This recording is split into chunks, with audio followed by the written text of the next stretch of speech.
Hey, it's Rick Barker. Welcome. Super excited that you're here. We're going to do a Q&A video this time. No glasses. In the last one, I had glasses, and you kind of get the ring circle. If you guys haven't figured out by now that we use ring lights, we have to do this. I also have these really dark bags, so sometimes the glasses like hide the bags, but whatever. All right, here's the cool thing. I've got Post-it notes with questions because Hannah decided that she wasn't camera ready today. She didn't dress. She has her hair in a ponytail because I thought you guys would maybe like to have Hannah. I mean, because then I could just hide under the table and you could see something that looks good instead of having to look at this all the time. But no, she chose not to do it. But you might hear her voice asking me questions. The reason that I wanted her on this video to share is because she's the one who really monitors what's going on. Just like as you get busier in your music career, you're going to want somebody kind of monitoring what's happening. That's what Hannah and Maddie do for me. And then they bring the information and we bring it back to you. So Hannah, if you're out there, what are some of the questions that we've been getting lately? I know I have them written down, but I think, you're looking right at what people say. So, and I don't have my glasses on, so you're going to have to hook a brother up. All right, so what's the first question? Okay, can you talk a little bit about pub deals? So publishing deals, what a publishing deal is this. Someone pays you, excuse me, to write songs.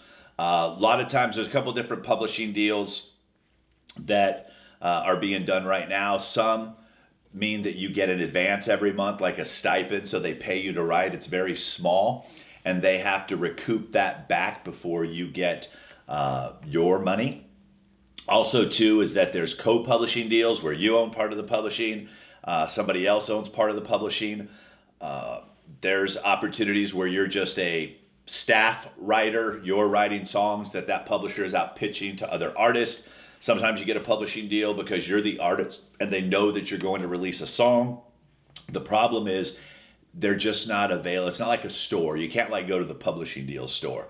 If someone's going to give you money, they need to know that there's a market for your music. And right now, more than ever, the publishers that I know are out looking to see what kind of buzz you're creating on your own. Most publishing companies are built for radio. If your songs are 6 minutes long, a publisher is not going to be interested in what it is that you're doing right now. So my advice to you is this.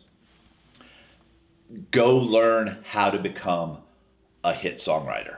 That's what publishers want right now. Study what's on the radio. Study what's working. Start putting yourselves in position to show them that your music can compete. If you're also the singer, the artist, put your music out there. Then make a list of publishers and go start asking what their submission process is. And if your music's good enough, and once they feel like they can make money with your music, they'll get back to you. But there isn't like a publishing deal store. But you need to be competitive. You need to be able to compete with, like in Nashville, just for example, there's 1,000 songs written every single day. 90% of those songs are written by people that don't have publishing deals. You are your first publisher. And like I've told you many times, if this is your first time watching this, go to songtrust.com and learn everything you can about publishing. But there's not a publishing deal store that's out there. I've explained what a publishing deal does. Now just write great songs.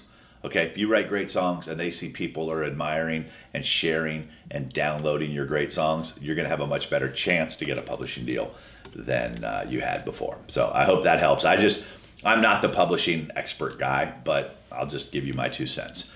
Thank you very much, Hannah. Next question. Okay, can you talk about how to deal with crazy fans? Depends on how crazy they get. If they're crazy and they don't, let me say this respectfully. If they're just crazy to be crazy and they're really not doing anything to support your career, delete them, hide them, get rid of them. A lot of times you're going to get that fan that they do support everything that you do, so they feel that they're owed special privileges or different things like that. I think a lot of times what I like to do is I like to thank them for what it is that they're doing, but I also like to send them a private message to thank what they're doing. If they ever overstep a boundary, this is where it can get tricky. A lot of times what we'll do is we'll reach out to them in private, never in public forum where people can see it, and say, listen, I just want you to know how much I appreciate what it is that you're doing, but unfortunately, I don't sit around my messenger all day. So if I don't get back to you, or you keep asking all these questions, don't take it personal. Don't take it the wrong way. That may be if that's that fan that's always like asking you questions. It's like, hey, I haven't heard back from you yet. Also, don't be afraid. And this is where it gets a little touchy. And I've had to do this myself, especially with people who've picked up some of my programs. They now think we're best friends. They want to text me, they want to send me messages every day, they want to know how our day is doing. I kind of let people know in the beginning that's really not what our relationship is right now. I don't even have time to get back to all my friends that I know, much less everybody that kind of comes into my world. Another thing that you can do is you can put a post out to everyone in the group or on your Facebook page that says, hey, I love that you're here. By the way, just so you know, I don't necessarily get to respond back to all your messages, but I do see all your messages. That's a good cover right there to kind of let you know what's going on. So once again, I don't necessarily get to respond back because a lot of times I'm in the studio, but I do see all your posts. I had someone this morning going, hey, you haven't responded back to my DM yet. And I went, hey, you didn't ask a question. I look at everything. If there's not a question mark, I look for question marks because to me, those are questions. Somebody just telling me how great they are? No, probably not going to respond back to that. Somebody just sending me a link to their music? No, probably not going to respond back to that. You ask a question, me or my team is going to try to make sure that we can guide you to where it is to help you get your question answered. So every so often, what I would suggest you do anyway, just to keep in touch with all them, do an Instagram live and talk to your peeps.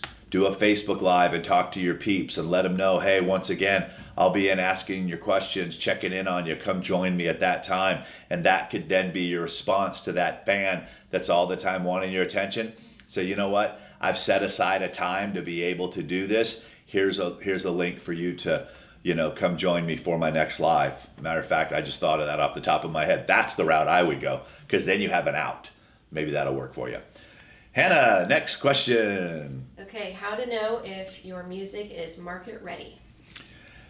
There's a lot of things that you can do. One is share it with your audience, and if they share it with their friends, that's a good indication. If they don't share it, that's their polite way of saying they don't feel good putting their stamp on it. It also depends on what market you're going after. Everything today, here's the thing when you submit to a playlist or things like that, quality is expected. Okay, if you have to ask if your music's good enough, I'm going to give you the answer. No, it's not good enough. Because if it's good, you know it's good. Okay, you need to. What I like to do is I'll take a little playlist and I'll put hit song, your song, hit song, your song, and I'll let it play. And if all of a sudden your songs are sticking out for the wrong reasons, like lyrically it's not that good, or the mixing is not good, or the mastering's not good, or the production sounds very dated and this sounds very current, that's a great way to test your music as well. Have some people that you trust that just don't kiss your butt all the time telling you whether they like it. Oh, that man, this is really good. You just got to have a sounding board. But the best thing I always do is put it out there to your fans. And if they don't share it, that's their polite way of saying they didn't feel comfortable putting their mark of approval on it. So, all right. Final question. Yes, final question. Okay. How to know if the Spotify playlist promotions are legit? If in their pitch to you the word guarantee shows up, that's kind of letting you know that you're probably getting a lot of botted playlist. And what botted means is that they're not real. So I just saw this recently with one of my clients. This person reached out and they were guaranteeing followers, fans, and that they were real plays so that you could get paid. All warning flags at that point. Because here's the thing, if someone said for $1,000 they'll guarantee 100,000 monthly followers and they were real, we'd be all over that. But you know what? That's not. Have you ever bought something and then as soon as the promotion ends, everything else ends with it? It's because they were bought it. Also, too, a way to see if you go down that route and you do try it, and all of a sudden you notice that all the areas where people are listening to your music are the Philippines or Asia or India or places that your music would never be played, that's a real good indication that they're not legit either. The numbers that you want to look at are your followers, are the monthly listeners turning into followers. A lot of times you're going to get monthly listeners when you get added to a playlist. Another thing too is when you go look at these playlists, some of these things, oh my gosh, they have like 900 songs, 1,000 songs, and you're the last song on there. Don't pay for that.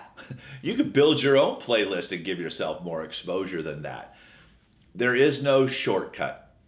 The shortcut is in the learning process. There are some legitimate companies out there, and they're going to tell you about these things. You know, they're going to let you know that, look, we're going to submit your songs. A lot of the playlists that are real, what they've done is they've reached out to curators and they said, listen, you know, can we give you a small fee to listen to the song? And if you like it, put it on your playlist. And if you don't, would you give us some feedback that we can pass along to our clients? Those are the ones that I like. You know, sorry about this, I can't see when I come on here. There's a company called Streaming Promotions. There's a company called Playlist Push. I just shared a great article from Streaming Promotions, but those companies have built relationships. Amari from Amari MC, I did a podcast episode with Amari. Just be careful before you spend your money. Do your research. If you see, like I said, a lot of the words guarantee in there, don't matter. Anybody can make a pretty website. Anybody can make a pretty landing page. Anybody can make those promises. If you see the word guarantee, that's where I would kind of draw the line. I talked to a person. I said, hey, how can you guys guarantee this? Because if that's the case, all day long I would spend $2,000 for 100,000 real fans of my music. They can't guarantee that. Nobody can. So be careful when you look out for that. I hope you found this video helpful. If you have questions, you can pop them in the comments. Who knows? Maybe one day Hannah will put on her makeup and her hair and look pretty and she'll be reading your question. But the best way to get a question to us is to put that down into the comments. Hit me up on social. DM me at Rick Barker Music on Instagram.